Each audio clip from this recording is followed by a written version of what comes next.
अस्सलाम वालेकुम व्यूअर्स, मैं हूं एहसन कुरैशी एडवोकेट। आज हम डिस्कस करेंगे पेशावर हाई कोर्ट का जो फ़ैसला है पीटीआई की जो सिंबल है उसके हवाले से, जो इलेक्शन कमीशन का जो फ़ैसला नोटिफिकेशन मुअत्तल किया है उसके ऊपर डिस्कस करेंगे। और दूसरा हम इलेक्शन एक्ट 2017 को भी जो रेलिवेंट प्रोविजंस हैं जो इलेक्शन से रिलेटेड हैं और इलेक्शन जो पॉलिटिकल पार्टीज़ को सिंबल अलाट करने के हवाले से जो प्रोविजंस हैं उसके ऊपर भी हम डिस्कस करते हैं। सबसे पहले हम डिस्कस कर लेते हैं कि कब पॉलिटिकल पार्टीज़ को सिंबल अलाट किया जाएगा और उसकी क्या रिक्वायरमेंट है। जो इलेक्शन एक्ट है 2017 उसका जो सेक्शन 208 है उसके अकॉर्डिंगली जो पॉलिटिकल पार्टीज़ हैं उनको इंट्रा पार्टी इलेक्शन करवाना मैंडेटरी है।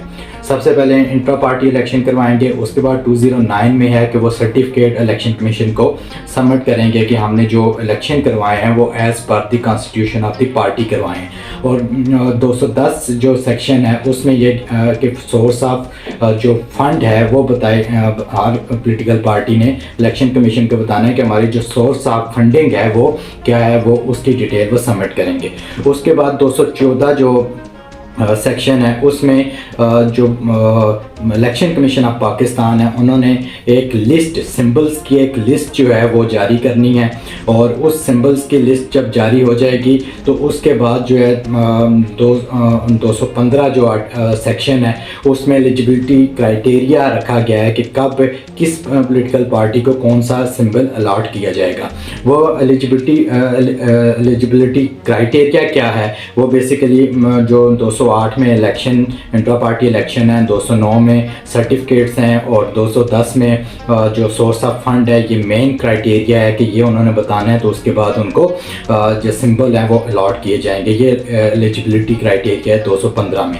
216 के मुताबिक फिर तमाम पॉलिटिकल पार्टीज़ एप्लीकेशन देंगी कि हमें ये सिंबल अलॉट किया जाए। जब 216 के मुताबिक एप्लीकेशन चली जाएंगी तो फिर 217 के मुताबिक इलेक्शन कमीशन जो है वो देखता है कि अगर वो तमाम जो 208, 209 और 210 की जो अगर प्रोविज़न है उसकी कंप्लाइंस की गई है अगर, तो वो तमाम पॉलिटिकल पार्टीज़ को वो सिंबल अलॉट करेगा। और 217(2) के अंदर ये लिखा गया है कि जब पॉलिटिकल पार्टीज़ को सिंबल अलॉट हो जाएगा तो तमाम जो कैंडिडेट्स हैं वो उनको भी जो रिटर्निंग ऑफिसर हैं वही सिंबल अलॉट करेंगे जो किसी पॉलिटिकल पार्टी को अलॉटेड है।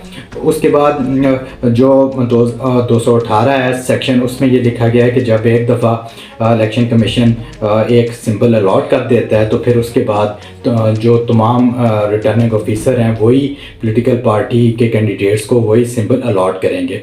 और 218 का सब सेक्शन 2 के अंदर ये लिखा गया है कि अगर किसी पॉलिटिकल पार्टी ने कोई प्रीवियस इलेक्शन में अगर कोई सिंबल उसने जिस सिंबल पर वो इलेक्शन लड़ी थी तो वही सिंबल अगर वो क्लेम कर सकते हैं, वो उसका प्रेफरेंस उसी को वो देना चाहते हैं तो वो सिंबल उसको अलॉट किया जाएगा। और उसके सब सेक्शन 3 218 के सब सेक्शन 3 में ये लिखा गया है कि इलेक्शन कमीशन जो है वो पाबंद होगा अगर तमाम प्रोविज़न जो ऊपर 208, 210 और 209 की अगर वो फुलफ़िल की हैं तो फिर उसको प्रेफरेंस बेस पर वही सिंबल अलॉट किया जाएगा जो पिछली इलेक्शन में उस पॉलिटिकल पार्टी को अलॉट किया गया था।